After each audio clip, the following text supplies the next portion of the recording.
My family had a tradition that we would all exchange one gift on Thanksgiving Day to bring good fortune for the coming holiday season.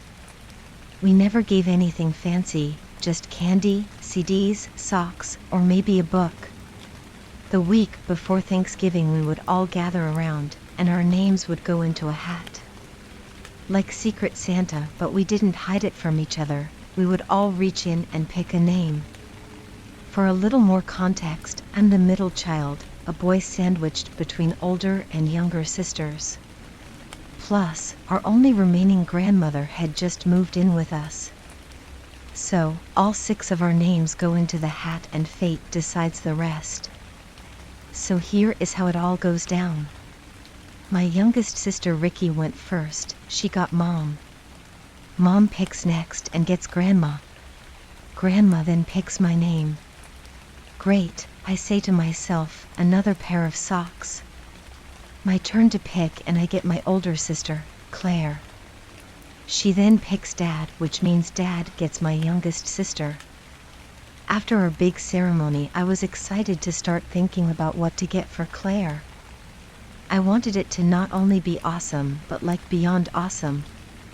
You see, whenever my sister would get me a gift, it was always some amazing, thoughtful CD from a band I'd never heard of or a book of short stories that would somehow always relate perfectly to my life.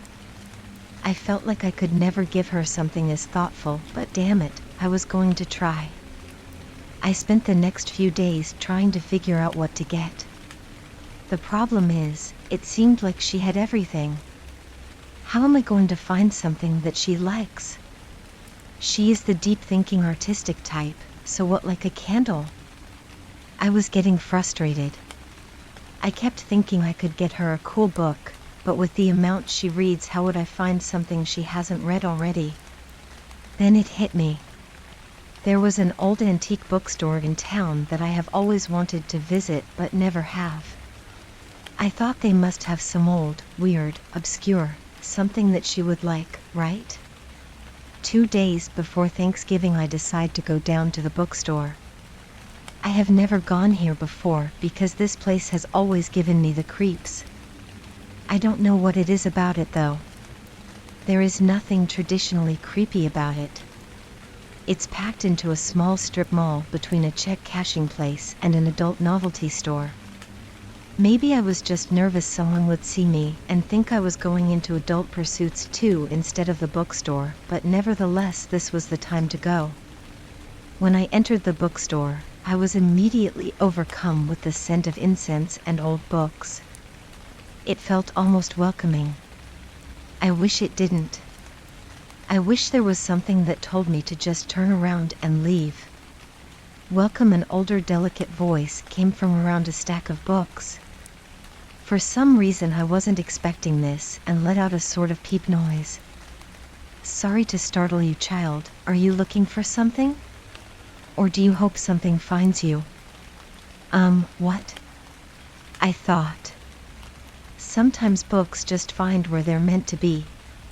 It's almost like she heard me. I'm looking for something for my sister. I replied. Ah, sister. Excellent. Wander these aisles, and you will find what you are looking for, my child. My books will let you know which one is the perfect gift. And with that she sort of just glided toward a back room where I could hear her rustling papers about. Now I'm in this creepy bookstore with a lady that is loving on her books way too much, and I don't leave. I mean, honestly, why would I? I start to rummage through the stacks of books, the aisles of books, the mounds of books. They were everywhere. How was I going to find anything interesting? Towards the front of the store, all the books seemed to be relatively newer. Nothing I would call antique. So, I wandered, slowly making my way towards the back of the store. The further in I went, the older the books started to get. Not that I knew anything about the titles I saw, but you could tell from the old broken leather of the covers that these books had some mileage on them. All these looked cool, but what did I know about picking out something she would like? I would probably have just as much luck picking at random and finding something that way.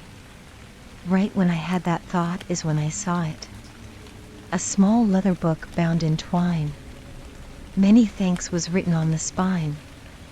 Damn it if that storekeeper wasn't right. It felt like this book found me. I pulled the book from the shelf to finally have a look at its cover. Many thanks, the personal diary of Harriet Luella. I have no idea who Harriet Luella is or was, but I was intrigued. I began to untie the twine. Ah, an excellent choice. I peeped again. You scared me, I exclaimed. So sorry, my child, but it seems as if your book has found you. What is it? I asked. Ah, that is the diary of a young woman that grew up around here. Every year on Thanksgiving she would write about her year and what she was grateful for. Are you kidding me? This is perfect, I thought. It certainly is the perfect gift. Excuse me? I said. Can I help you find anything else? No thanks, I replied. Then I quickly paid for the diary. There was no need to linger around. This was the gift, like I actually found something cool that Claire would go crazy for. She loves this type of stuff. I couldn't wait to get home to have a peek at the diary myself. When I arrived home, I was ready to run up to my room and get a sneak peek of the diary before I gave it to Claire, but I was met at the door with an angry father informing me that my chores had been neglected. Get your ass to work on those chores before I get mine to work on you. Dad was terrible with threats. It was like he lost his nerve halfway through and had no idea how to finish what he started. Regardless, I understood the threat and got to work. I was so busy it wasn't until later that night that I finally got to take a glimpse at the diary. I swear it looked like something out of a movie. I was sitting on my bed, covers over my head, and flashlight in hand. I untied the twine that bound the diary and opened the cover. November 23rd, 1684, age 8. Today grandmother gave me this book. She says it's called a diary. She said every year on this day I should write in it. She said I need to write what I'm thankful for because the years can be hard. I'm thankful for Mommy and Daddy. I'm thankful for grandmother. I'm thankful for my brothers Daniel and George, even when they are mean to me. She goes on to talk a lot about the year's harvest and crops and getting ready for winter, so I kind of skimmed through the rest of this entry. Same goes for the following few entries as well. Just lots of thanks and talking about the year's harvest. I guess when you're living in colonial New England there isn't much else to talk about. I jumped ahead when I saw something interesting.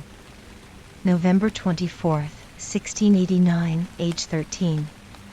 This year has been horrible. What am I supposed to be thankful for? Father died while out hunting. My brothers have both become ill and bedridden. I spend all my days taking care of them. Mother and grandmother stay up late in the kitchen cooking up remedies to help my brothers, but nothing works. And they never let me help them. Mother says I'm too young. Grandmother says I need to wait a few more years. I hate it here. I looked at my watch. It was already 2 in the morning. How did it get so late? I didn't think I was reading the diary that long. I figured I could read one more entry before I should finally try to get some sleep. I mean, it was finally getting interesting. November 23rd, 1690, age 14. Daniel has passed and I feel the priest is here daily for the moment George passes too. Mother and grandmother say I need to be strong, but it's so hard. They say sacrifices must be made if we are to continue to survive. I pray every night for relief. I pray that things will get better. Still, I am thankful for my mother and grandmother. I am thankful George is still with us. I am thankful I have survived another year. It goes on for a bit, so I decided it was time to sleep. I'll let Claire finish it and tell me about it later. It was finally Thanksgiving morning, and I was so excited to give Claire her gift. Ricky gave her gift to Mom first, a goofy-looking turkey picture made from a handprint. Mom gave Grandma her gift. Grandma got me a shirt that said, "Official Pumpkin Pie Tester." I think I would have preferred the socks. But now it's my turn. I grabbed the diary and handed it to Claire. As she unwrapped the book, my heart was pumping. "Whoa," Claire whispered in amazement. "Do you like it?" I asked. At this point, she had already unbound the twine and started reading the first page. She was transfixed with the diary. "So, do you like it?" I repeated. "This is fascinating." "Yes, I love it." "Where did you find something like this?" I briefly told her about the bookstore and how I spent hours sifting through stacks, aisles, mounds of books to find her the right one. Maybe I exaggerated a bit, but she was so focused on the diary, I don't think she noticed. The rest of the gift giving went well, and now was the part of the day where we all just kind of waited around till the food was ready. Ricky was off playing with some new toys she got. Mom, Dad, and Grandma were in the kitchen getting our annual feast prepared. And Claire sat in the living room reading the diary. Every now and then she would say something like, "This girl is so young, and she is worried she isn't helping enough. It's so sad." Then she would just get back to reading. After what felt like years, it was time to eat. We all sat around the dining room table, feast ready for consumption, when Claire spoke up. "Before we eat, I'd like to read an entry from the diary I got today." She looked at me and smiled. I think it will put a little perspective on how fortunate we really are. November 27th, 1692, age 16. Another year has passed, and life seems to get ever harder. With just myself, mother, and grandmother, it's difficult to keep up with everything that needs to be done. We all work extra hard, but since there are no men around, the people whisper. Life has become so rotten in the village. We try our best to live a quiet life. It feels as if each year that goes by I have less to be thankful for, but this year that isn't the case. I have learned so much. I'm thankful for all the sacrifices that have been made so that we can remain here. I'm thankful for Mother and Grandmother. They saw that I was ready, and they have opened my eyes to wonderful new possibilities. The year has been tough, but we will persist. Our rituals keep us safe, for now. I have seen others become victims of the accusations. I have seen what becomes of them. I keep telling myself our rituals will keep us safe for now. Through all this, I am thankful for another year. At this point, everyone at the table had naturally lowered their heads and tried to absorb the story. Without looking away from the diary, my sister spoke. "Oh, there seems to be a little more." December 10th, 1692. Tonight's the night. There is no more being quiet. There is no more hiding. There is no more running. They will be coming for us, but I have prepared for this. I've read all of Grandmother's books. On this night, the longest night, my body will burn so my soul may live. At that very moment, it felt like all the energy was sucked out of the room. Everything went quiet. I looked at Claire. She was still reading from the book, but there was no sound coming from her mouth. I frantically looked between the rest of my family. There was something wrong. They were all staring at Claire. Not moving. No expression. Just staring. I tried to call out to my dad. Nothing came out when I spoke. I tried screaming. Nothing. I hadn't noticed until now, but I looked around the room and it was gone. Like everything was gone except me and family sitting at the dining room table in a dark, empty void. The food sat on the table, rotting. I felt sick. I looked back my family. I tried to scream again. They were still staring at Claire, but they looked like they were rotting too. That's when Claire finally looked up from the diary and straight into my soul. Claire had the most beautiful, greenest eyes you ever saw. The eyes that looked back at me were devoid of all color. Whatever was starting back at me was not Claire. The whole time her lips were moving, and no sound was coming out. I was lost. I didn't know what to do. I tried to get up and go to my parents, but I couldn't move. I tried to scream again and still nothing. I began to feel empty, hopeless, like there was no point to try to bother anymore. Claire, or whatever it was, started laughing. A low rumble that developed into a high-pitched cackle. For whatever reason, this snapped me out of my slump. I needed to do something. I gathered every ounce of strength, energy, and hope I had left and lifted out of my chair. Everything went dark. The next thing I remember is my entire family standing over me as I laid on the floor of the dining room with a massive headache. "You all right, buddy?" my dad asked. What the hell had just happened? A moment ago, I could swear I was watching my family's bodies being devoured by maggots, but now they look fine. And now they are asking me if I'm okay? I could still feel the emptiness, that hopelessness that consumed me. But it seemed to be slowly fading. My dad helped me off the floor and I got situated back in my seat. Once we were all seated again, Dad made some dumb joke about the situation and everyone started grabbing food. I didn't have much of an appetite anymore. I suddenly thought of Claire. Was she okay?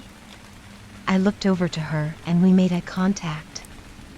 I was quickly relieved when I was met with her beautiful green eyes. "Thanks again for the gift," she spoke with a smirk. And at that moment, I saw a flash of darkness behind her stare. Claire never again gave me a thoughtful gift. It's as if she doesn't even know me anymore. She moved away a year later, and we only see her on holidays now, and every time I see her, I swear her eyes are getting darker.